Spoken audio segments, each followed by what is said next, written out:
કડા જઈએ હેતા કશુભાન સચિનભાઈ બધા આવી જઈએ એને એક્ટિવ લઈને આવ્યા છીએ મુલકાઓ આવી જાય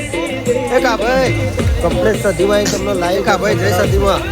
જય સદીમાં આપણે ચો કે યાર ચોકડી આવી ગયા છીએ હવે ઇતના 10 થઈએ કમ્પ્લેટ પેલા મુલકાઓ આવી જઈએ ના રજવાડીએ ચા પીવા પેલા મુલકાઓ આવી જાય કમ્પ્લેટ સદીમાં તમને લાઈવ દર્શન કરાવશું જય સદી આપણે તો સદીમાં શાંતિથી દર્શન કરવાના 6 વાગે